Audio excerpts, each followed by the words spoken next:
the next day in the morning, because I obviously didn't finish. And I was like, I'll finish it in the morning. The next day, Mangvuga, when I tried to speak, I think maybe Oledi called to check if I'm awake and stuff. I was like, my voice is gone. I'm like, what is this? Last number got the Itupindu Pala. Pull up in the trans in Amatushukala. I knew something happened. Wow, good now. Support, huh? Right. What's good, my niggas? It's your boy B on another episode of the Elusive podcast, baby. Got my homie Kalibo the Dawn. It's your boy K_LABO. We're back again, baby. Another episode. We've got some extraordinary gentlemen today. Family. I know them as family, but you know, they do a lot of different things, these men, guys. We've got Junior Mukoma here, copywriter, photographer. You do so many things, bro. Lurie nominee, right? And part of the Lurie committee, right? As well. Yeah, not Lurie nominated, but the Lurie community. Committee, okay. Yeah. And then we've got Neo Tukwa, sports guy Neo, by the people know, software engineer, sports analyst, and the TV. You want TV, dog? TV superstar, basically. Yeah, so you guys can introduce yourselves to people, man. Let them know who you are. Yeah. All right, I'll go first. So, hey, so it's good to finally be in the YouTube space. So, what up, everybody? This is Sports Guy into the E to the O, Noah Tukwa, and welcome to the Elusive podcast. For those who are joining in for the first time, don't forget to like, comment, subscribe, and support the boys, because I mean, this is our venture right here. But yeah, as mentioned that, software engineer by trade, but definitely sports enthusiast at first. Football analyst, trying to venture into other sports to be analyst as well, and all-round sports presenter guy. So yeah, I'll take it over to my boy. Cool. So Junior Mokoma over here, copywriter by trade. I also do some visual artworks here and there. Ski, take photos. I'm a poet, and yeah, man, I just love everything creative, because I think that's where I get to showcase who I am and just appreciate all the gifts that I have been given. And yeah, like, subscribe, ratamajita. I forgot to mention also your voiceover artist, ne? Yes, I'm also a voiceover artist, Gespanale Lintwi. So, yeah, bro. It seems like every copywriter, because even Upasta does the same stuff, exactly the same stuff that you do. Is it because it goes with the work, really, or? Yeah, so with copywriting, right, so you write the script. So typically what happens is you work within an advertising space, right? So you make TV ads, you make radio ads, you make whatever, right? So with radio ads, you always have to read them out to your clients and even someone who's above you, your creative director or whoever, right? So I was taught that the best way to write is how you would say it, but also the delivery of that thing should be what you would want to hear, right? So if you're driving and an ad is playing and you're like, that's trash, then how are you gonna write a type of ad where you will say, okay, cool, I wish I did that. So when you do that and when you present your script, sometimes client will say to you, I actually like your voice on this particular script. So therefore, don't look for any other voice. You perform this, you do it. And then sometimes there's this thing called proactive work, which is work outside of your 9 to 5, right? Where you can be doing other big campaigns where you're not sleeping, and you know what I mean? Yeah. And even with that, as you're writing these scripts, sometimes you become the performer. You're like, actually, I'm going to perform the script because I'm the best person to deliver what I want on the other side. Because then you start understanding that these things aren't just words on paper. They are feelings that you want people to feel in order to make a purchase. So yeah, I think it does come naturally. It's easier for other copywriters to just venture into it because you also sit there and direct other voices if you're not the voice, right? And then I know other copywriters do not prefer to do it because they also don't have the voice. You can be a brilliant writer and not have the voice to do it. And then sometimes you have the voice, but perhaps what client is looking for, your voice doesn't fit that. And then with other voices, they are very like monotonous. So someone can only present a script's budget because of how they sound, right? Like, Budget insurance. yeah, but like that's a typical example, right? yeah.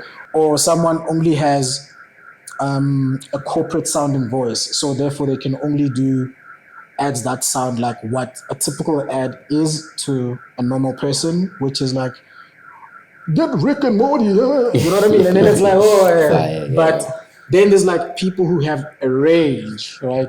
And within that range, they can perform so that their performance delivers the message in a way that's unexpected. And then, yeah, but I won't necessarily say that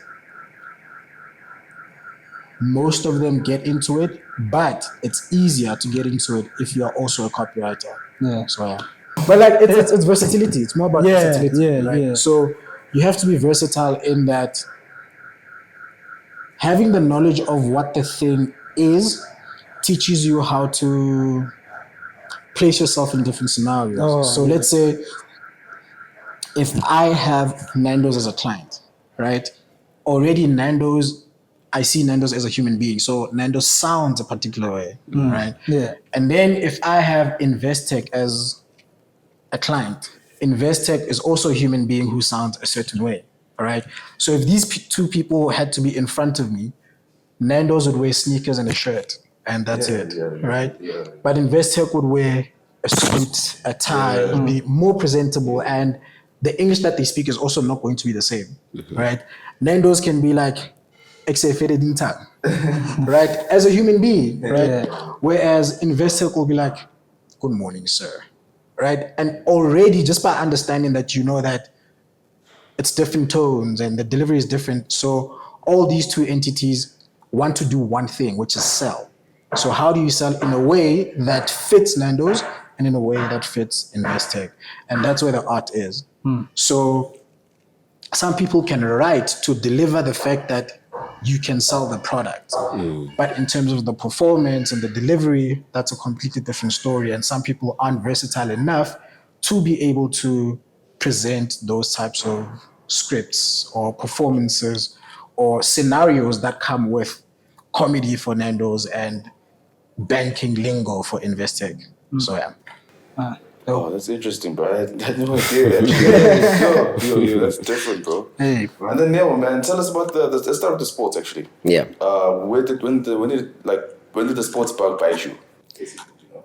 Interesting. So I can circle it back to essentially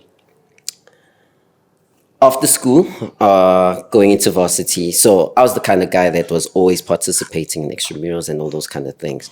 And therefore I would always, it was a culture, even Kontlung, where we watch sports, any kind of sports. So it wasn't a thing of I want to do something with it. It was just out of enjoyment. It was my pleasure. Then going to varsity, within that first year, I felt like there was something missing in my life, you know, because now there's that shift now. Now we no longer have extramurals or something like that. So within that first 6 months, I was like, obviously in search of like that, there's something missing in life, but it didn't click in yet what it is. So then just to not go too extending into it, but essentially I ended up participating in volleyball because then I identified that, okay, around this time last year I was doing sports, but This is in UP. this is in UP. Okay. So obviously UP is very big in terms of sports, the sports culture. So going to play D-ski, it's tough. Athletics, it's tough. Not to say I wasn't good or anything like that, but you know, it's one of those things where there are people who are there, scholarship, you know, that kind of thing.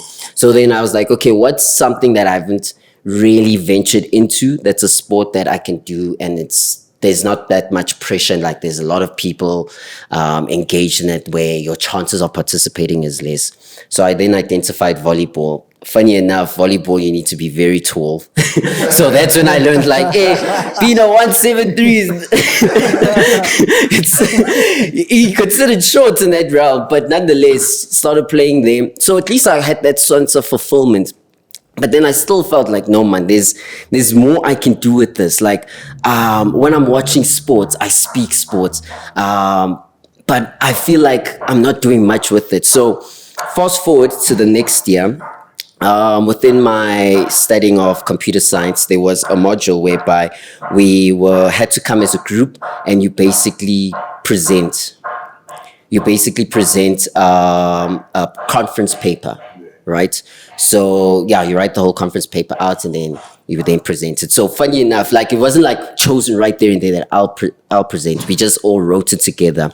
Then when it was time for the presentation, then it was one of those things that one of my mates in my group was someone from high school. So it was like, dog, you were doing public speaking and all these kind of things. How shy away, Vele? And I was like, okay, for me it's easy, because others are like, hey, present in front of people. Exactly. Exactly. So I was like, okay, no, it's easy. It's easy for me.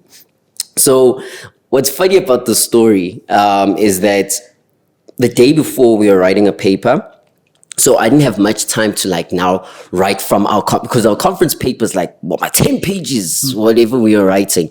So to sum it up into a presentation, obviously it will need like some time. So I didn't have much time to like write down what it is that I'm going to, like what we're going to present, because you have to summarize it, but not lose key points. As Junior alluded to, words have meaning in these kind of things. So that night before, after writing the paper, because usually at varsity, your semester test and everything is from 5:30 to 7:30. So, and then afterwards you're going to still eat. So I only started prepping from 9 o'clock. But me, I was like, I just need to read this thing a couple of times and just have a few key points. I'm not going to write it out. I'm just going to write with cue cards.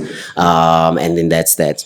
So funny enough with the story is that the next day in the morning, because I obviously didn't finish, and I was like, I'll finish it in the morning. The next day, Mangvuga, when I tried to speak, I think maybe Oledi called to check if I'm awake and stuff. I was like, my voice is gone. I'm like, what is this? What is How this? does that happen? Because it's never happened to me. Exactly. I think I was getting maybe a flu or something, but I didn't naga it too much, and I think that was the effects of it. Yeah. So now it's that thing of you at 11 representing. Your voice is gone. And my voice is gone. That's the thing of like, what are we going to do? Because now it's going to be unfair on the rest of the group. Because now they're not prepared to present anything. So now it's that thing of like, okay, old lady was like, fortunately enough, because she's a nurse, she's like, just go to this Kim and get this for now. So then had to wait till 8 o'clock. Mangvele, I was opening with the shop. Get to the self-medication pharmacy, got my things. Then I messaged the group to say, guys, don't panic, but this is the situation. Then they're like, okay, let's meet at the campus at 10. Let's run through what you have and let's hear you. Maybe it's not too bad. We get there. I try. Obviously, you can hear that, like, yeah, no, the guy's voice is, But then now they convince me, like, but there's a mic. You're audible. It's just obviously you can't make a noise and anything like that. So then it's like, okay, if you guys have that vote of confidence, it is what it is, because it was too late. And at least, and the thing is, I couldn't give my speech because I wrote in key points. I didn't write full sentences and that kind of thing. So then it's like, okay, it's fine. Let me go change. And then we do this thing. We get there. Now, people have prepared in this conference because there's also obviously other groups. Other people don't even need cue cards and they talk. So now, obviously, the pressure's like, my voice, I'm not too prepared because I'm sure the night before I need to get down. So now I didn't have time to actually finish because now, the situation. So now there's a thing of like, I'm going to have to freestyle at some point. But nonetheless, it is what it is. So then it was my turn. I do it. Fortunately, as I say, there was a mic and everything like that. And what's funny about it was they gave us 10 minutes and you've got 1 minute to wrap up. Once it's 10 minutes, they signal like ding, ding, ding. Okay, you have to wrap up your points. But apparently, because my presentation was so good, timekeeper didn't even naga that like, hey dude, you're 14 minutes in. It was always like, hey, and then it's like, oh okay, yeah, 40, I'm in my conclusion, so it's done. So then now it's time for like feedback reviews and everything like that. And obviously I'm just like bummed out, like, oh, my voice up. I'm like, oh, I sounded like, suffering. And funny enough. So then the person in charge, like who's part of industry, she was like, I just want to give, I wanted to also take a special moment to give huge congratulations to this one gentleman. So Mina, I'm not listening because I'm thinking like, it's probably everyone else, because I think there was like 7 of us. This person delivered a conference like a pro. I thought I was watching Top Billing at some point or whatever like that. I was like, so I'm thinking, it's one of these white guys, man. So then like, this guy, they was like, that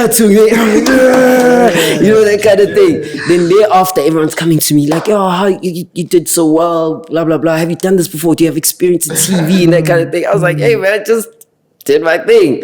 So then that sparked where I was like, actually, maybe there's a skill here that I have like not nuggered.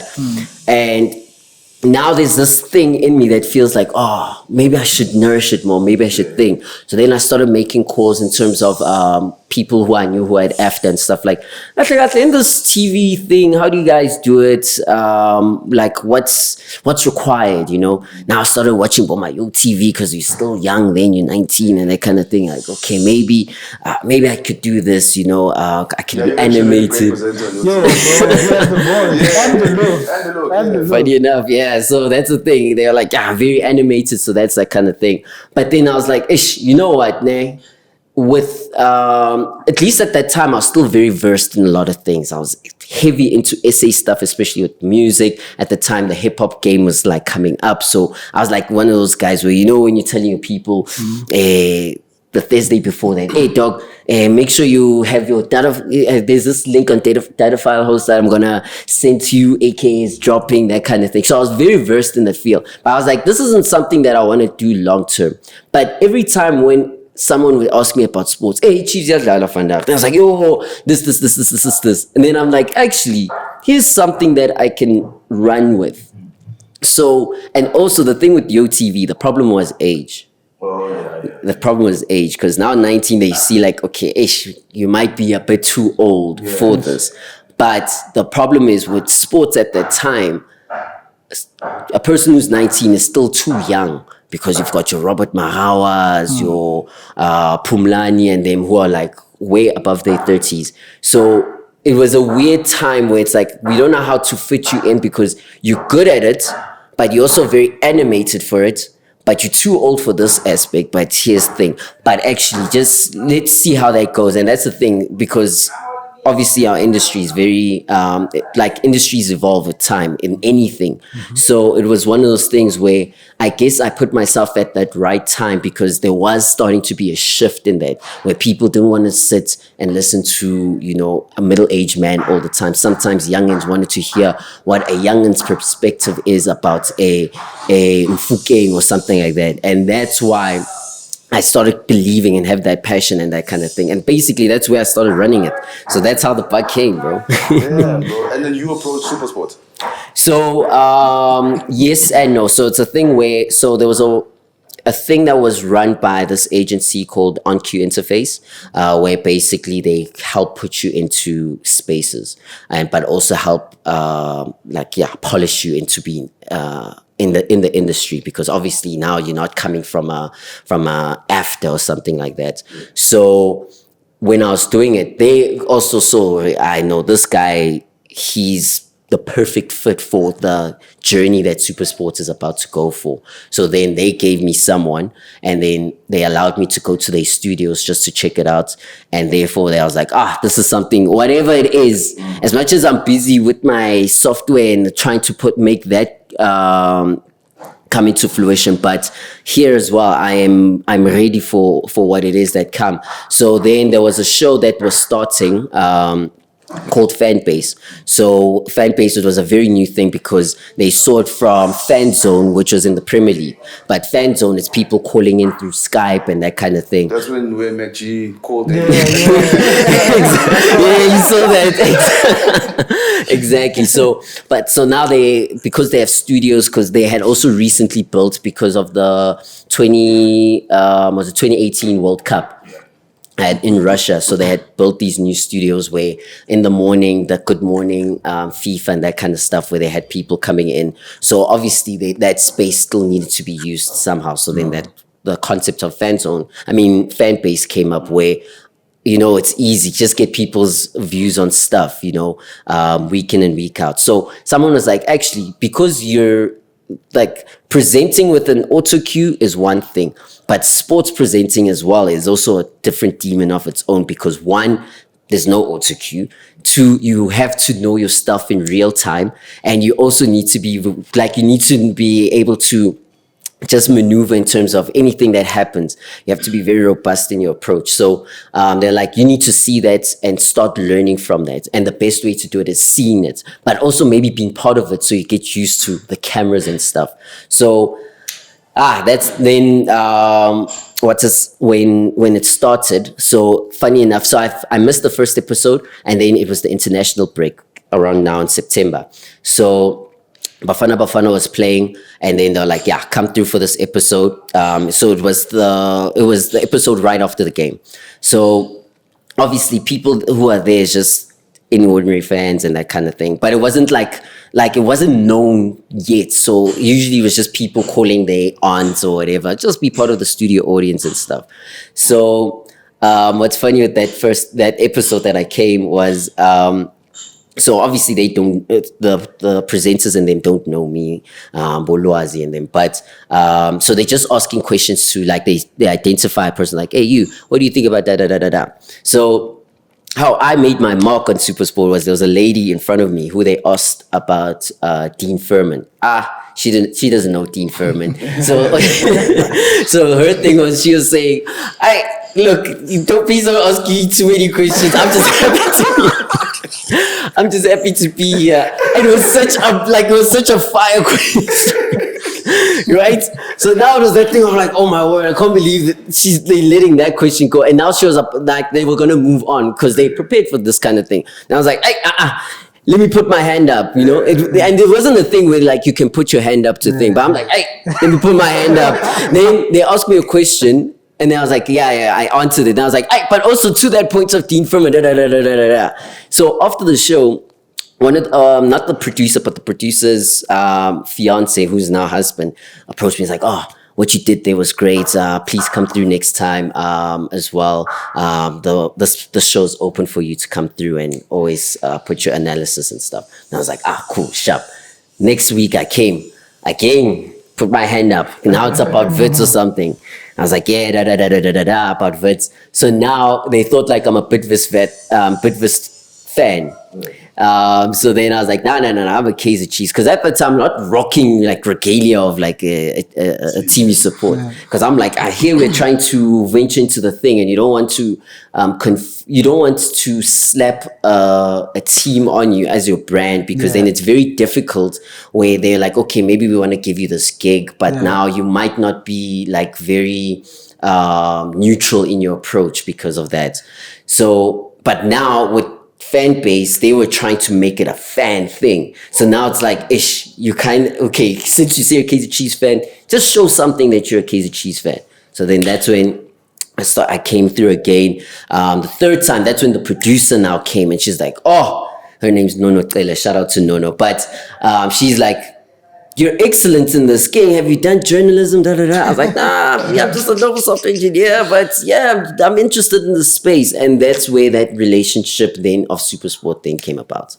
So yeah. Yo, Shootimos, the stars aligned with this thing, because you said you were doing sports. Which sports were you like the best at, like maybe at high school? I was more of a jack of all trades, master of none. Yeah. So I'd play D-ski. Wasn't the best, but played D-ski, athletics, come second, third. The one that I was like more like if I spent more time in was tennis. Yeah, tennis I was really starting to do well. But yeah, just like with Jay, because Jay was also a person who was doing a lot of sports. He was also doing a lot of sports. So we would do also softball together, cross country. So I was doing everything. Then not just the sports, even like the cultural stuff. I stepped forward. Your public speaking, tried debating a bit. I was like, hey, this thing of debating with people want to be lawyers, hey, it's gonna be too much. So step back here, and then obviously, right, and then also, the big one was acting. I think acting was the one that because a lot of people would say that like, yo, you're very good on the stage.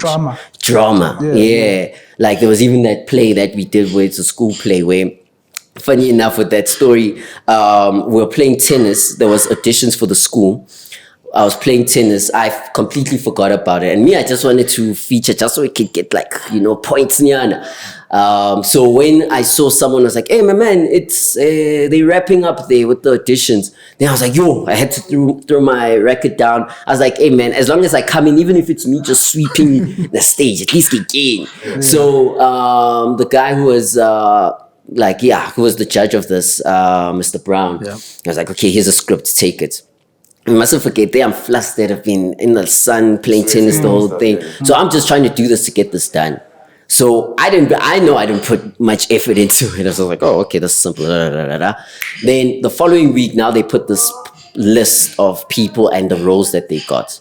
So me, I'm already like looking at the bottom to see if again. I'm at the top, number one, the main thing. I was like, oh shit, for real. So it was something where it's like, a lot of people used to also say that, dude, try this acting thing, try this. Oh, but it's more of the, as you guys say, the stage thing. I have the presence of I'm a good orator in terms of speaking to people. So that is why it was easy for me to venture in that space as well. So yeah. And then I remember with the soccer, you were actually like going pro, ne? At some point. You were planning on going pro. Yeah. That was second year. Yeah. So my football journey started late, right? So I mean, Kintwana Yavali, right? And then I only came this side 2007. And Kovalin I'm gonna one palo, two palo, crazy. Street soccer. Street soccer. And a cousin of mine, fire. So fire, every school holiday, this nigga, like Chiefs people would come home. It was like, everybody. This guy was so good, Joe. They once picked him as a goalkeeper. Wild. Right? My cousin was fire, right? So at my grand's house, and everything. And I remember, I think grade 4 going into grade 5. Because they could also tell I had this like football thing. It's just one of those things. I think as a kid, I didn't know what it was for me, but it's the one thing that I can do, much like writing or drawing, where it feels like I'm meditating. So I forget about everything. Yeah. So I'm fully present while I'm doing it. You know what I mean? I stop thinking. I don't know how it works, but for me, that's, the joy that I get out of it. And I remember, so my cousin was older, right? And then it wasn't one of those where you're trying to live under his shadow, because we were all very different people. In fact, because I was big bodied, people thought, no, we're not going to rugby. Bill didn't know, like, no. And then at the time, when we would talk a lot, like, no, lala five. And then when we were playing with the big boys, right, who are much, much older, if you come and kick, there's no, And then from there, I'm like, but kicking is not enough, right? So then I would move with my weight from the back to the front, And then obviously cousin wang sigela out, so this and that. So we basically get into it. And then that transition at grade 4 to grade 5, Bangisa boarding school. Bupelo Impilo. It's in Mayfair. Yeah. So I think Bupelo Impilo at the time, I don't know if it still is now, but it was the feeder school, Pirates, right? And from the there, Pirates Academy. yeah. Okay. And I think at the time, but we just knew it as if you want to Pirates, you can start weaving your way in through that school. Yeah. Then, I mean, starting grade 5, and then I'm there. And then, I mean, the boarding school, there's new people, new things, you know. Oh, it's a boarding school. Yeah, the boarding school. Yeah. And, you know, now there's that, you know, trying to, hey, I go time, Bullying and stuff, you know. Yeah. And the thing about me with bullying was like, I never took bullying because as in Tuana, I was always the youngest. Right, and even like my cousins, because they're older, I'd hang out with them. Yeah. So I remember Okrech, in fact, when he left, I stayed Okrech, right? And I was like, you ain't gonna start with me. You know what I mean? Yeah. And funny enough, I had weird names, Kokas, like what Taisi name, Broccoli. That's a story for another day. Right. So then from that age, you just grow up with this thing, Wait, why bow Tyson? Were you knocking niggas out?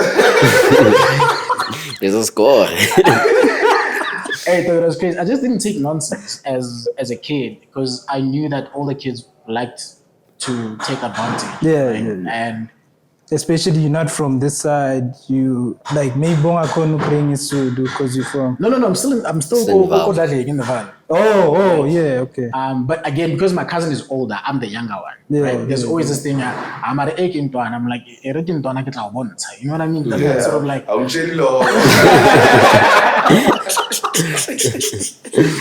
You know, so then that becomes a thing where you grow up with this thing as a kid that you know instinctively that you always have to prove yourself, right?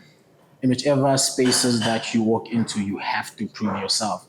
And if it has to come down to, then it's like, you know, and then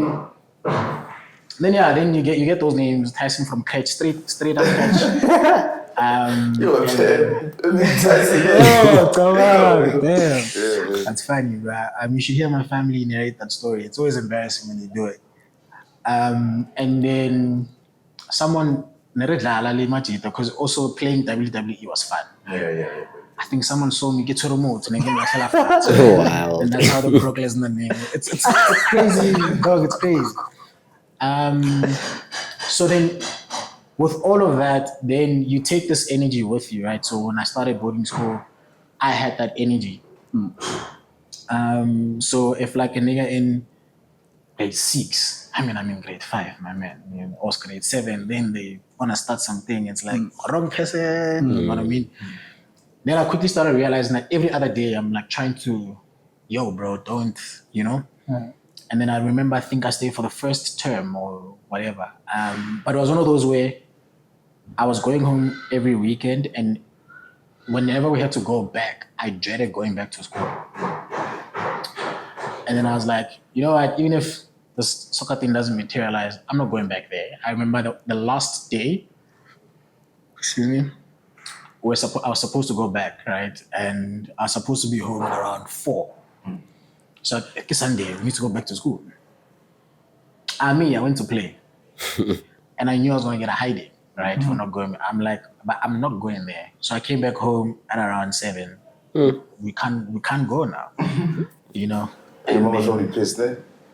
She was, but I think maybe also a part of her understood what was going on. I have no idea. I'm assuming at this point. And then after coming back home, I'm thinking, hey, they've been calling my name. Like, even when you walk through your street, you can hear Johnny. You go back. And then I went back home. I thought I was gonna get a hiding of my life because they paid so much money. As soon as I got home, by the what school, I'm not going back. And then there was silence. And in the morning, I put my old uniform and I went back to school with Oledi. And that was the end of it. We never spoke about it. And that was the end of it. Then I continued at El Shaddai Christian School. And then... Wait, was it because of all the fighting and all that stuff? There's a mixture of things, man. It's the fighting. And then there was also... I think as a kid, you don't know how to place yourself in places where you feel homesick because you don't even have the terminology of what homesick is, right? And you're in this foreign place where other people are speaking Zulu, Wanamusotu, and then the people that you speak Sotho with, they're weaker than the Zulu people who you're trying to fight. Wild. But it's like, just be strong, you know what I mean? But so there was that. But then I remember the biggest thing that I didn't like was this a lady, Mrs. Masekela. I still have one of the black bruises here. She used to hit me every day in her class. I got a hiding. I knew. I just knew. So the one time she made us study she gave us like material to read. And then I was like, give me Mrs. Masekela. I'm going to read the heck out of this thing. I read it. So, Kodi Domonzarona, there's like 72 of us. Get bunk bed. So, right. So now, how can I'm on the first one? Dog, it was big. It was like a massive hole. And it get bunk bed. So, so I'm on the top one. And then there was this guy, family friend, Tole, right? Family, really dope guy. And he was older than Yana. Same age as my cousin, right? And him and I were cool. But I mean, he's in grade 6, I'm in grade 5, you know, so we only see each other when we come back. Sometimes got break it up banana, but he has his own crew, I have my own crew, you know. And then I remember I'm studying Mrs. Masekela's notes and whatever. Study period. You know, study period I think happened between 5 and 6, just before dinner, you know. And then Kikilera on top. So I forget the notes underneath my blanket. My pillow. Right. Rashlapa in the morning, Rutswaka 5, you know, all of that. So I'm ready, I go to school, I know today Mrs. Masekela will not touch me. You know? Get to school after break, right? We go into Miss Masekela's class. I'm happy, Joe. I'm like, today, she's not gonna catch me. Oh boy, I remember opening my classwork book and I'm like, she has me. So then I try to ask her, like, hey, can I please go to the toilet? That time, like, I need to run back to boarding to get that thing because I did the work. She's already starting from the left side of the class. If your homework is not done already, you know. So I'm like, bruh, by the time this thing gets here, I need to have those notes. So I asked to go to the bathroom. She's like, no. I'm like, madam, please. She's like, what's breaking? So I'm like, fair enough. Now I have to sit there, right? I'm chilling. Eventually she comes. She wants to see the work and she wants to know. I'm like, I did it. It's under my pillow in boarding. She's like, oh, so you wanted to go to boarding to collect it. So I'm like, truthfully speaking, yeah. I got hiding so bad. I got hiding so bad. This thumb was numb. So I can do this now. Oof. I can't do it with this. But I was so numb. And we had like writing exercises after that. So I needed to get side to write. So eventually I could do this weird thing. And then I was black, yeah. And then I remember, I think it's that weekend then when I was like, I'm not going back there, ever. And then here, fast forward to moving to the East, then you also learn in the East. I went to Rhinesworth. So you also learn in the East, and then you're not playing soccer because mom is like, I'm not going to be paying for teams and stuff. So you play street soccer, right? And then I go to Willamore. When I got to Willamore, I'm still chubby now again. And then competition is tough, right? From under 14 onwards, it's tough. It's not easy. And then by grade 10, I think I'd lost enough weight. And then I was like, okay, cool, let's do this. As we were playing, Cedars, it's a team here. I don't know if they're still around, but Cedars came. They're like, we're going to take all these kids. We have a team at under 15. But mind you, I'm in grade 10, I'm 14, right? And the 14-year-olds are in grade 8 and they're starting, you know? So like, no, we have an under 15 team, we're starting, yada, yada, yada. Oh yeah, you started school early, ne? Yeah. So now I go to Cedars. Got to Cedars, we're playing. So I'm like, for the very first time, the first thing that I felt while playing Diskigori Palongo it's back, you know. And then I take it on fully, you know. And then Coach Coach Wes, like, actually, this kid has something that I've never seen in a while, or that I haven't seen in a while. He made me captain of the team. I used to prefer playing left wing because I'm left footed. He's like, no, I need you to play in the middle. I'm like, Coach, I've never played midfield before. He's like, I need you to play in the middle. So he was the very first coach to teach me in midfield, right? And how to move left, right, how to pass, how to slow down the game, how to hold the ball, how to see where people are, how to make sure that the game happens with you just in the center. You don't have to do much. You're always working because you always go up and down, but make sure that the team is working with you, right? Because you control how quick everyone is moving, right? Conductor, yeah. And you also control how quick everyone is defending, right? And if you are able to command the people around you, then the game is easier because everyone is playing as a team. So I learned that from him. Grade 11, this is just like a year later now. Grade 11, there's still school football. And then at around June, July, I see an ad, more kickoff. Okay, Africa Academy in the Val. There's trials. So you go there, it's like a camp, but for like a week. I'm like, clean. I tell my mom, yo, this is what's up, you know? Mom is like, hi, I don't have that money, but let's see, right? So make a plan. June holidays, I go to the Val. Get to the Val, I meet other people from Free State, like people from different places. Because like, yo, Africa Academy, you know? And then I was like, okay, cool, I'm gonna stand out, right? As soon as we got there, the coach get Jom, right? As soon as we got there, no. They call him Jom, probably because of the head. So we got there, and then as soon as we got there,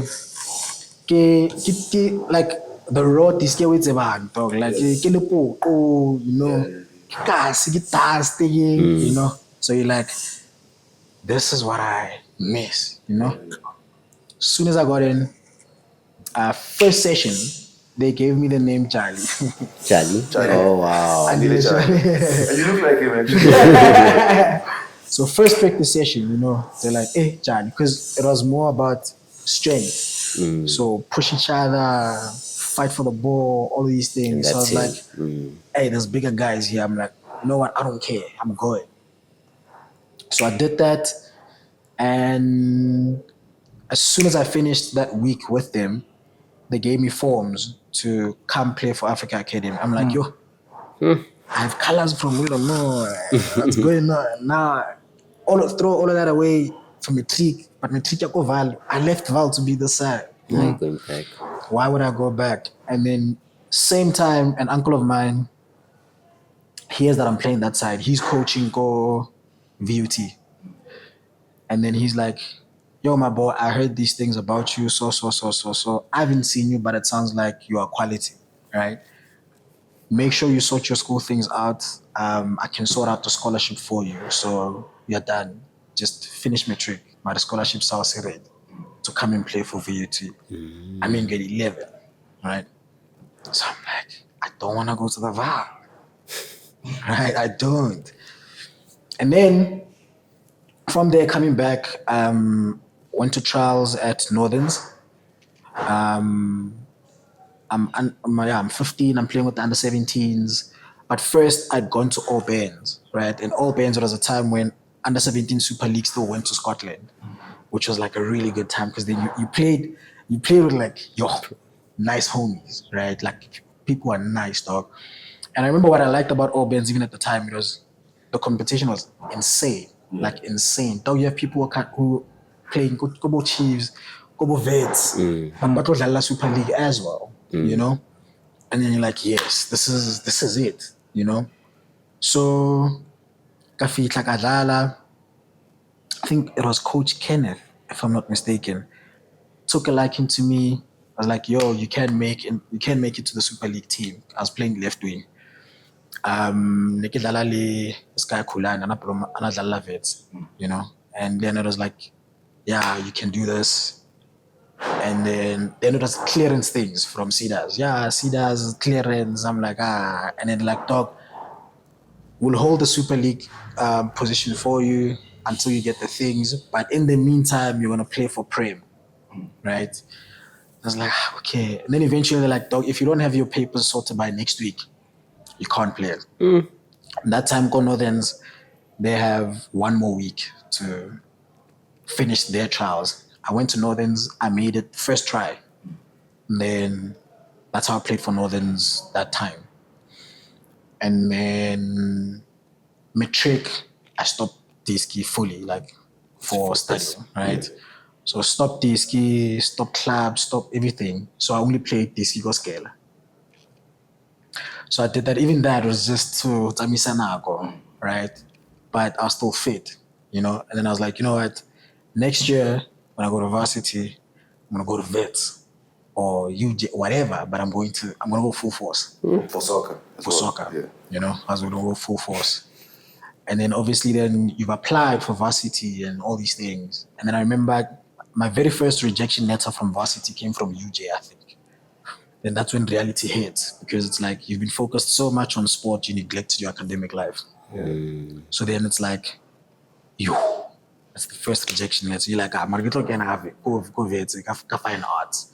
Because, vet is like, no. Because vets, at the time, they were also only, for fine arts, I think they were only taking 40 people. So it's tough. And I was like, you know what I mean? Then like reality is hitting, in multiple ways.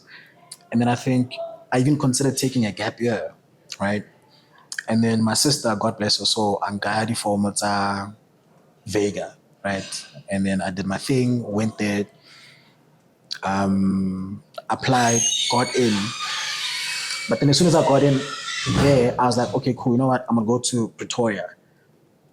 Screw Joburg, but I'm gonna refocus on academia, right? So screw Joburg, because if I go to Joburg, best believe I'm gonna play soccer, right? Then I went to PTA, Kakusani side or the campus nearly by mid-city, right, at the time. Found a team close by. That team was a team, people who also played from Super Sports, Pirates. And I was like, oh, this is so nice, right? Found them practicing. I just got in, I started practicing now. And then I just remember, pull up there what you do. I pulled out. I was like, don't say anything. Then I got in. And then just before the practice starts, everyone is in a circle. So coach is like, and then man. So I'm like, oh, this is embarrassing. So I'm like, chest up. No, get not Junior. Oh, Junior, what's okay? Get Tabino, go David Tony, so. Like, Wafana about David Tony about blinded, and I'm fana. And that's how I got to play with those guys.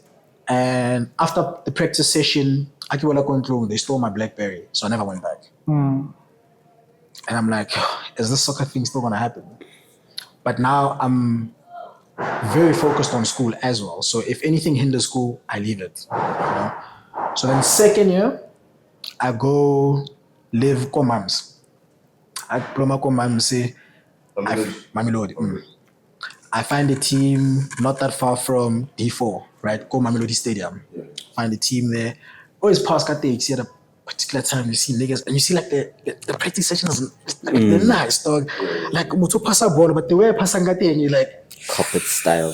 When people sprint back and forth, you're like, oh, that's so nice. I wanna do that, right? One day, got off the taxi, gets all that, but I'm already ready for practice. I don't like, can I come back tomorrow? No, I have my things ready. So varsity, I speak with one of the coaches, get on, get up.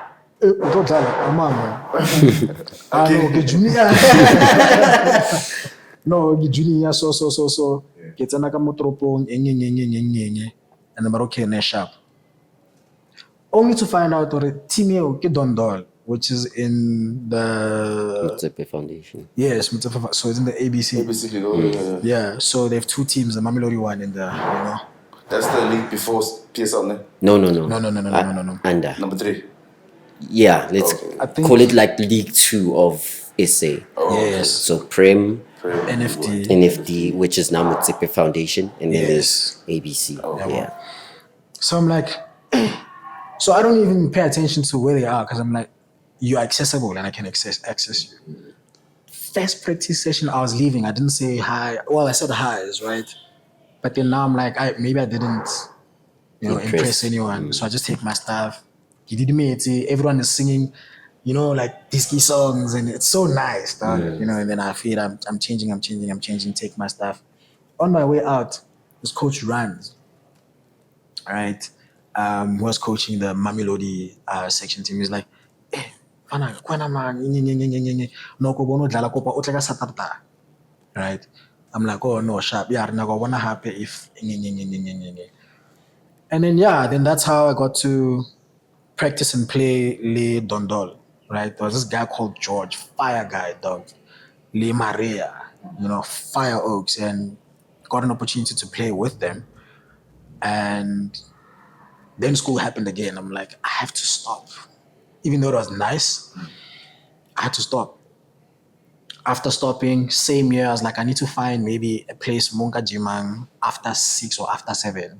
Because that nearly 5:30. So if you have class that finishes at 5, can't make it to Mamelodi in time. Yeah. So the Glen High School, they had a team called Glenwegians.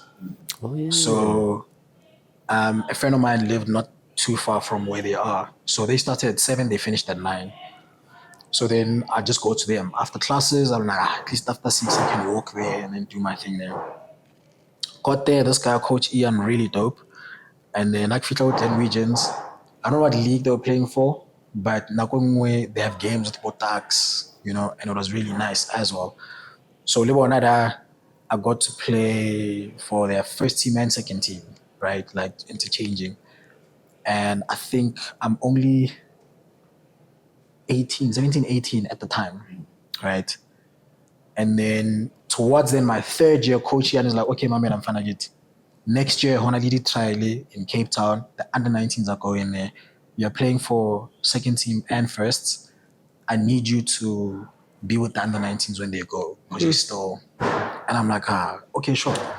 Then it's like, there's definitely international scouts. They're definitely picking people, and there's no way they're not gonna pick you. Yeah.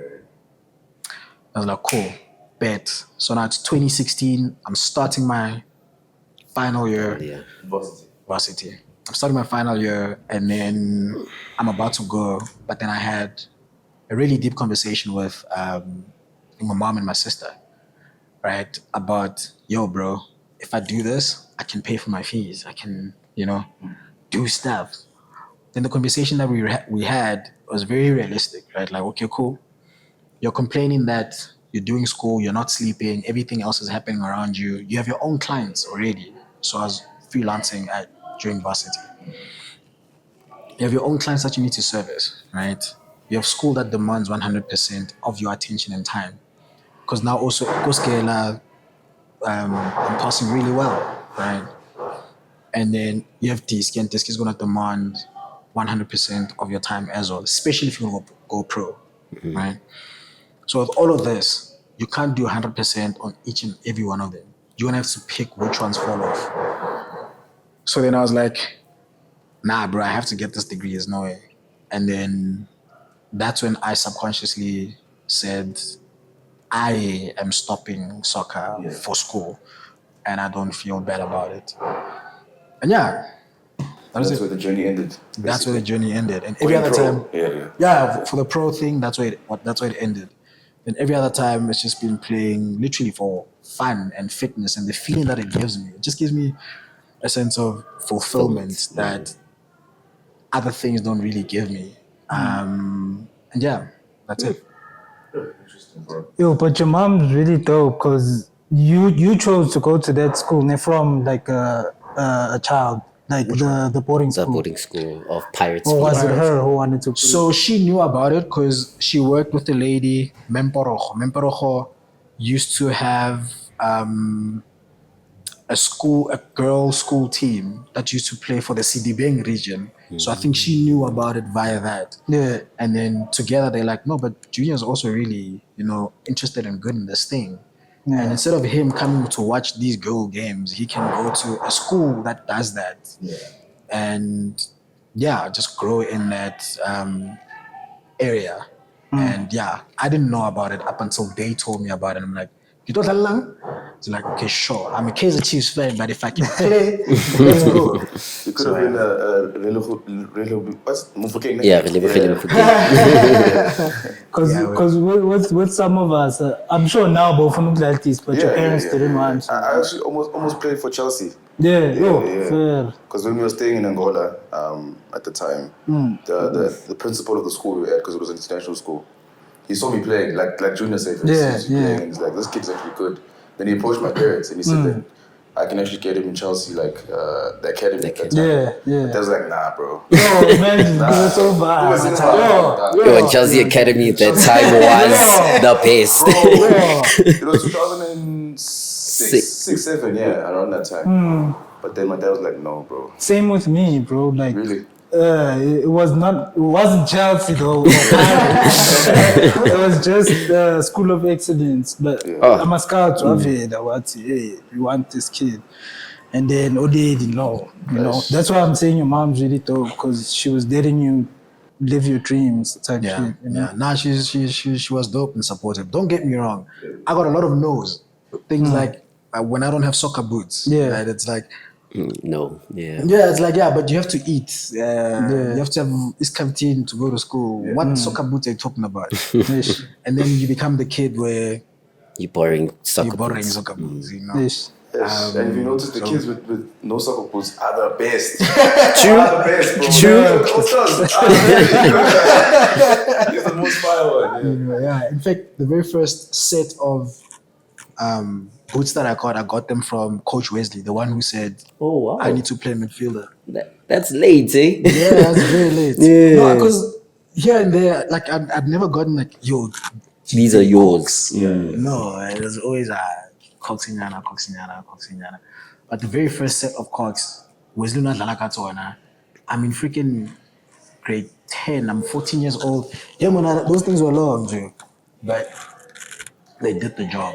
And then my mom only got them for me when I played at Northern's, actually. Yeah, Northern. Like later though. Very later. Grade 11. Grade 11. Yeah.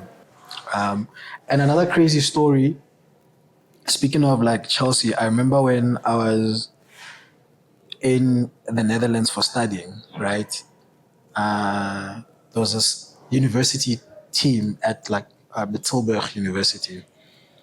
Got there, you know, it's so funny because when you go into like other places on the other side of life, you think these guys are fire. No, they have the basics on fire, right? Because I remember just a little practice with them, it was also like, oh, okay, cool. Where are you from? South Africa. South Africa? You know what I mean? And then I was like, yeah, I'm from South Africa. And then I was like, okay, cool. We want you to play with us. But they needed 400 euros to pay. And those guys, they don't play. You don't keep going and saying, but coach, I don't have the 400. It's like, how do you think I'm going to get paid? How do you think I'm going to get paid? You know? And then I got a chance to speak to one of the guys back home, Willem Toer, right? And then, because I was literally cycling back home. The Netherlands. Yeah.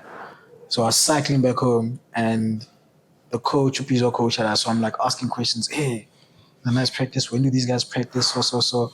He told me, and he's like, be here tomorrow at, I think it was 4 or 3, right? Bro, that following day, it was snowing. And I'm in class, and we have a submission at 5. And I'm like, I can't make it. So then I went, but then I was late. And the guy's like, nah, but you're late, you can't make it. Those guys are straight. He's like, no, I said come at this time, you are late, you can't. And otherwise, Willem Tour could have also been a possibility while I was that side for that little stint. Because they play in the Eredivisie. You know. Ajax. So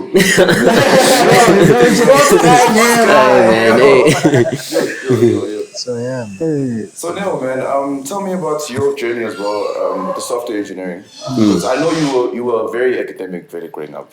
You know? Hey, You've always been distinctions since like primary school, high school. Yeah, well, yeah, I get what you mean. So, the software engineering thing was, yo, I think you were even in the newspaper, no? yeah, from a trick, with the distinctions, yeah. Funny enough, that was actually a goal of mine to be like, hey, the last thing I want to do for school, for my school term is Ngvele Pepen. So that was a great motivator to say, like, yeah, reach for this. But yeah, like, funny enough, with regards to software engineering, it wasn't journey that it's something that I always thought of I would do.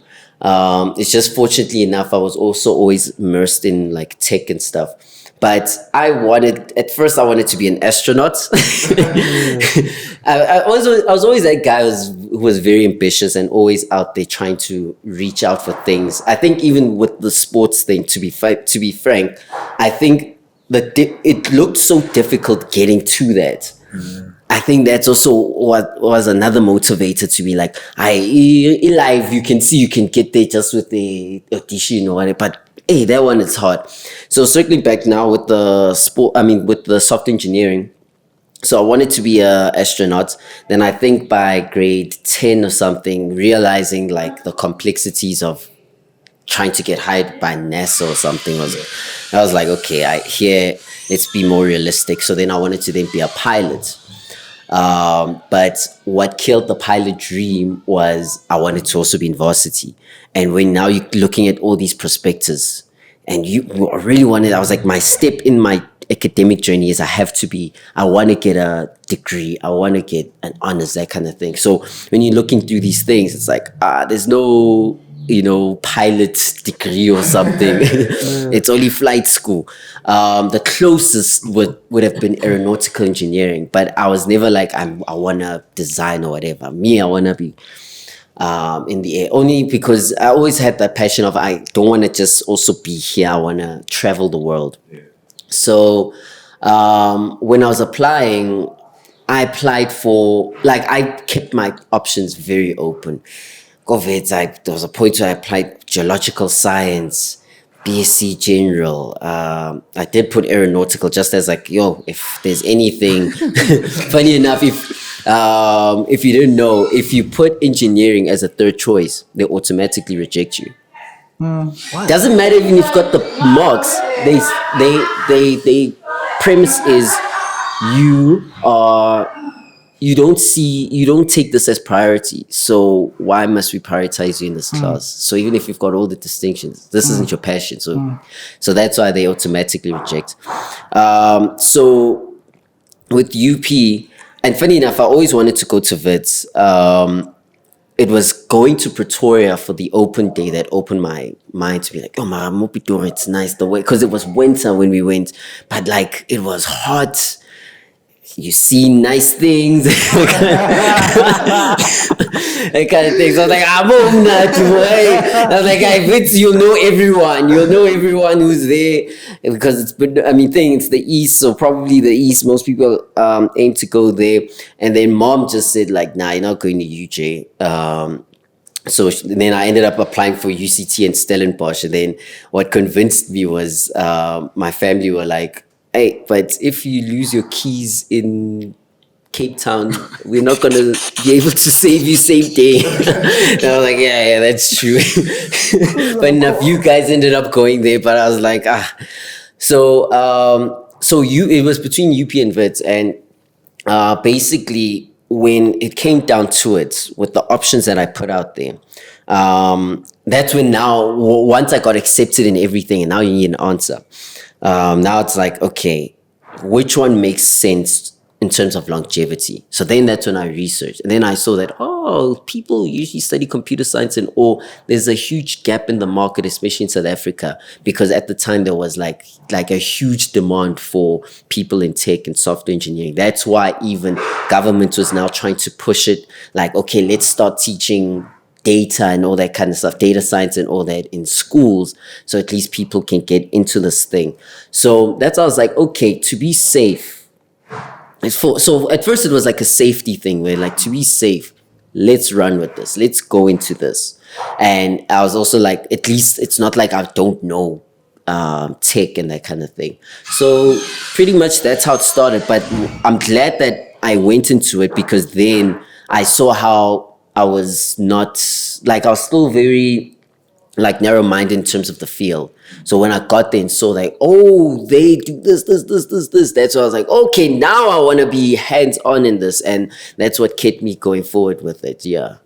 So you always go for a challenge, basically. So you always Basically, like a challenge, yeah, basically. Funny enough, I wanted, so at UP, so to major, you either need to major, there's something called like you major twice in computer science, or you major in computer science and something else. So everyone was like majoring in computer science, double computer science, or computer science and multimedia, or something like that. But no one was doing maths. And I was like, Like maths. yeah, maths, not even just like the normal, like this is BSc maths where you with Applied maths. pictorials Yeah, and yeah, stuff. yeah. Yeah. So I was like, I want to do this. I want to do this. So ended up even second year, because okay, first year everyone does it. Then second year you choose. I was like, me, I'm choosing. So I was the only computer science guy going, and in this class full of all these maths guys. So that I was always seeking that challenge until like Waze was like, oh, okay, this is tough, like the balancing act. So then I had to let the maths thing die, because also I was like, okay, I'm running for this, but for what? What am I gonna be doing with this maths? So yeah, man. So I've always been running for that challenge. So much so that like, yeah, I think also what I love about the field of IT and computer science is the constant evolution of it means that there's always something new to learn. That's why they always say that if, let's say, you've studied IT or computer science, but you haven't worked for 2 years, in the game, they don't see you anymore, because they see that you're yesteryear. We need people of today. So you always have to constantly keep learning and stuff like that to apply, to navigate in this. So I think that's why that's why it made sense. So it aligned, even though I didn't know it by then, but it aligned perfectly to the kind of person I am. So yeah. Because it does align with as well, like being a sports analyst, because you analyze statistics and patterns, and which goes with that as well, you know? Facts. And I think that's why with my journey now, with what was happening in in the entertainment space, I started noticing that, okay, now with the digital age, in terms of how social media, we call it the social media boom. You have your internet boom, you have your cell phone boom, you have all those kinds of things. So we're in that social media boom. Soon we're gonna be in the AI boom now. But I noticed that like traditional media, it will always have its footing, especially in our landscape, because not everyone has access to all these things. But I always knew it's gonna be very difficult to still be relevant now compared with the boom of social media. So like your YouTubes, your TikToks. So then I was like, instead of always running, searching for this thing, because there was even a time where I was on Massive Metro. DJ Spoon, eh? Yeah, DJ Spoon. I was on Massive Metro. I was the sports news guy, and then I ended up just being part of the show. But basically I was there to just read sports news and that kind of stuff. So what's cool with Massive Metro at the time was it was like one of those first digital radio stations. It's not like you need to go on an FM or whatever. So I started seeing that like there is a shift happening, and I can try run for this traditional thing, but I might just be running for something that is becoming, or what I thought at the time was obsolete. So I was like, instead, take a step back. You're actually in the space of digital. See what you know from the digital space and how you can embark it in the sports field. So that's like basically my vision going forward, especially with leveraging of AI and that kind of stuff. Because now it's simple. Like, I don't know if you guys ever tried, if you go to, I'll plug people who don't know how to make music, but if you use Sono AI, all you have to do is just prompt it, make me a song that does, that's an Amapiano style and something that an AK can think, and it produces that. Now it means music producers are in danger. Going into the film and production industry, if you use the likes of Kling AI and stuff like that, you can actually make a scene. I've seen people who have made like 10-minute films of just prompts. So now I'm starting to look at, okay, how can we make use of this with the use of data and stuff, and maybe try create a platform, because now what most people in the sports industry are doing is coming like sports influencers and stuff is now, because now you can create the platform yourself. You can just grab your camera and maybe go to a stadium and maybe have a fan engagement thing. That actually gets more engagement. You also see now with YouTube, with the likes of Bonkululeko and them, that kind of Junior Kanye. yeah, you see that kind of stuff as well. You see that kind of stuff actually gets more engagement, funny enough, than what we see now on our traditional media stuff. So that's why I was like, there's a gap here. Let me try cement something. At least I've got the expertise, and I'm still leveraging what I'm learning from software engineering and applying it in this space now. So yeah, so it's one of those things like, watch the space. Is that the plan in the next 5 years, maybe? Yeah. Makes sense. Okay. Yeah. Okay. Yeah. I always say Vision 25 is gonna be a good one. Are you into sports betting? I'm not, only because I could do it. Yeah.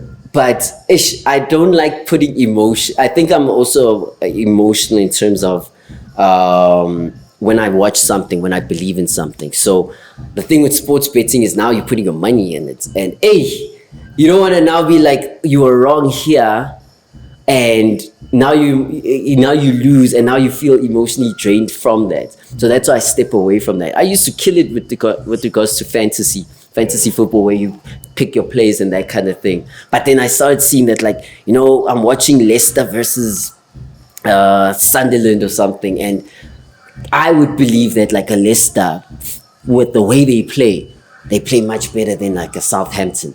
But now you have put a Smangmang, Shane Long, or whoever as your striker on fantasy. Now you're like hoping at least he scores so I can get points. Now you're not truly honest with yourself. That's why I was like, okay, let me not partake in this.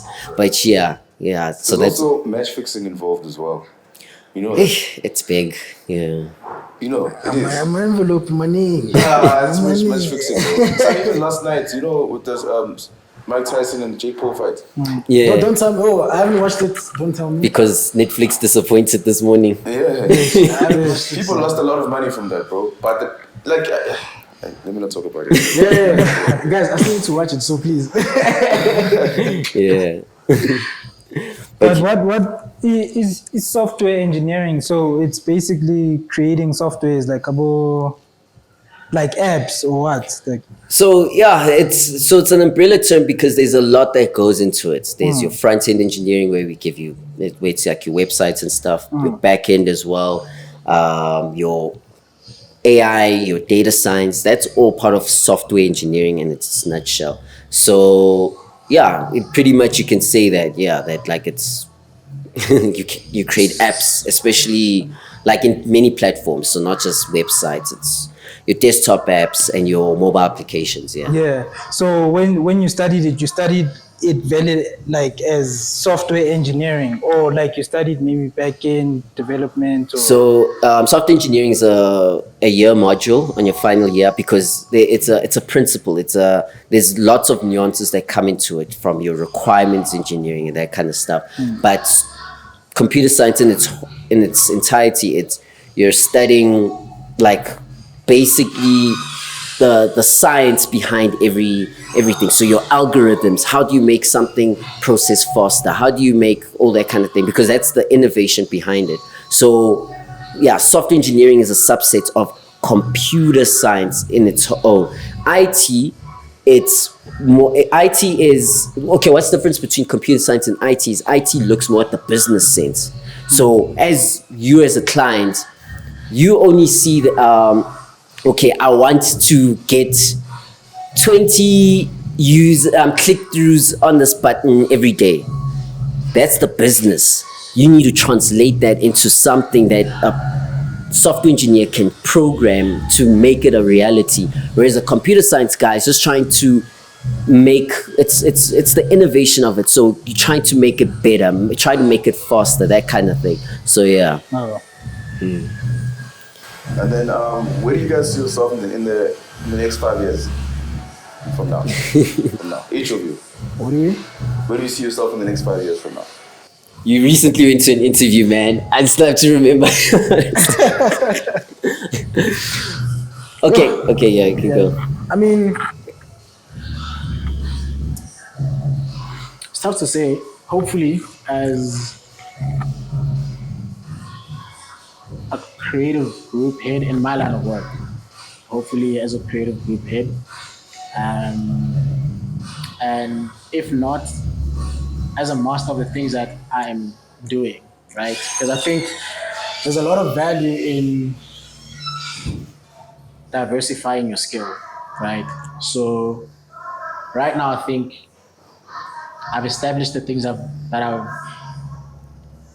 diversified in. It's just a case of growing them, right? So I don't know how that would look like or how long it will take, but I know that each of them require their own time to grow, right? So with the photography thing, it requires its own time to be its like thing. It's like a baby. You raise it, you raise it, you raise it, and then once it can take care of itself, then you can step back and have more people do the thing that you came up with, but in a very interesting way or in a way that enhances what you typically started with. And then in terms of, again, my writing or positions at work, I say creative group head because you can do creative director and all these other levels.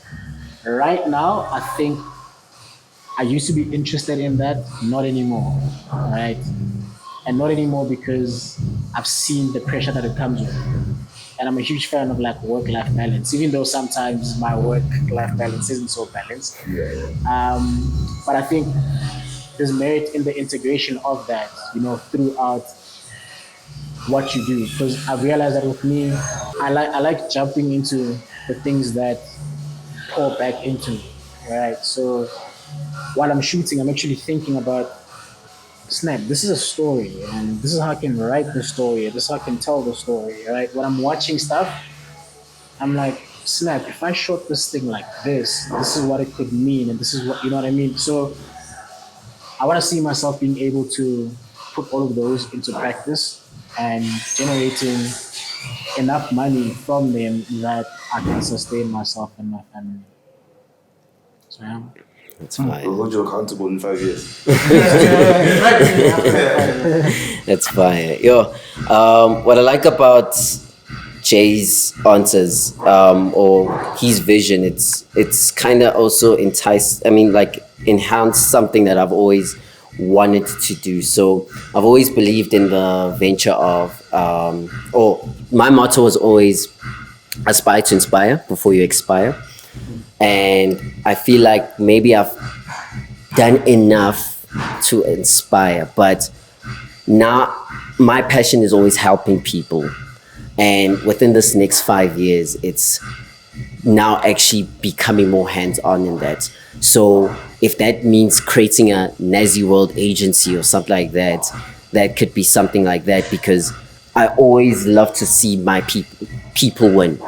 I love to see my people win. So if that means using my skill sets and whatever to push that. So for instance, like I love what Cellular is doing with regards to with his platform right now. What he's doing is he's going to these development things, getting these young kids and podcast, and interviewing them, and not just that, also using TikTok and stuff, because also it's the power of short form content and how it sticks. So how he interviews them, and now there's already an eye on that where people are already starting to notice that. And again, that platform, like we mentioned, we spoke about a bit earlier, whereby when you have a platform where you showcase people, then people with the money, people with the stuff who can take this product and make it even bigger, at least your platform provides that. So that's something that I want to push more often than not. Even Gospanding Vele, I'm positioning myself in the leadership sense, whereby I can help younger juniors and mid senior software engineers grow their skill sets, so that, because I know also the struggles of like when you are a junior software engineer, the pressure that comes with that, and when you have a leader who understands it and helps you fine tune it in a way that it's palatable and you can enjoy it. That's something that I'm trying to push. Yeah. 5 years again. 5 years, it's good. Yeah, and the last question we always ask every guest that comes on: if you only had 24 hours left to live, what would you do? I'd be with my family. I'd be with my family. That's it. I'd be with my family. Yo, there's so much you can do to it. But yeah, I love the family thing. I want to say, do something. I want to say I would do something, whether it's skydiving or something. So that's something to say, okay, at least you felt living. But more often than not, just calling everyone I know, telling me that they've been impactful in my life. And as much as if Amaya, you've lived a legacy within me to make me the person that I am today. So that's what I would do. Yeah. Shut up. Thank you so much, gentlemen. Thank you guys. Thank you for the invitation, guys. Yeah. Your gents are very humble also. Because it's like I didn't know, like lazy tennis column, I didn't know Gucci, like you a soccer star and Nanga Pavede, Copywriting. the work you do and all that stuff. And you, Napa, I'm at distinction and all that. And you guys are like really humble. That's dope, man. Thank you. And word to you guys, keep pushing. I think everyone's watching. Everyone's rooting for you. You're representing the B strand, the E strand. I think this platform is really gonna grow into something big, and we're here to see it. We're here to support it, and just keep on. Don't lose that momentum. You guys, as much as it feels sometimes when the views aren't reaching what I want, you maybe look at like a McG. It's like, this guy's doing my views in 10 minutes. Something like that. And then, no, it's not like a shot or anything, but he also started some way when he was celebrating 100 views. I remember. He was celebrating 100 views. At that time, your Microwave Boys was doing that in 10 minutes. So it's a cycle. So keep at it, keep on. Consistency is the only thing that makes sense. That's the only thing, because time is the only thing linear, but consistency is like that sellotape that can line up with time, and it'll, before you know it, it's something bigger than you guys could even imagine. So yeah. But also don't ever feel like you're doing it alone. Yeah. I recently learned I'm a big fan of doing stuff by myself. Like if I feel like I'm support sharp, with or without you. Don't laugh to see. Right? But I'm like, if I want it and I want to make it happen, I'm going to, right? So there's a flaw in that, and I just recently learned. It's that don't get into that habit, because when you look back, you have nothing else to celebrate other than I did it by myself, which is a lie, right? So if you guys need help with anything, I'm typically the guy who likes working in the background. Believe me. So, man, we can talk ideas for days. For sure. But yeah, I just really want to see you guys have fun with this. Don't ever get to a point where it's so serious that It's not enjoyable. like make it as fluid as possible. Enjoy it. You know what I mean? Even the guests that you have here, do something unexpected with the guest. Mufe, I don't know, make them ice cream. What does sweetness taste like? We can do an ad for you. But have fun with it. And I mean, I've seen a couple of episodes as well from you guys where you're genuinely like laughing, right? Keep that laughter. As soon as this thing starts feeling like a burden, both of you are doing the wrong thing. Not one, both are doing something wrong, and you need to figure it out. And even when it comes to the days or the times when you guys disagree, conflict is bound to happen. We're human beings, right? Conflict is bound to happen. It's important for conflict to happen. We grow from conflict. So if ever you guys disagree, don't fight and say tech. Say okay, nangaskhulile, simadala manje, sinamashishi, you know?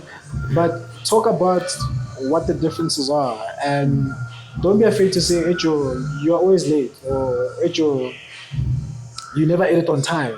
Like, don't be, and then talk about what that looks like, but always in love, right? Always like in a loving way. Like, Echo, enjoy. I need this thing like this, please. If you're doing this, it messes up with this. And then you keep the fire burning and just keep having fun. But I think this is dope. This is. Thanks, bro. Thanks. So we thank you. Don't forget to, you told them to like, comment, share, subscribe. Yeah. Once again, with your boy PU and Kalibo, don't forget to like, comment, and subscribe so you always. Oh, also click the notification bell. Né? There's a notification bell so you know when the next episode drop. Yeah. So you can catch it. Yeah. Peace out. Peace out, everybody. He can't mic drop. Oh, you do.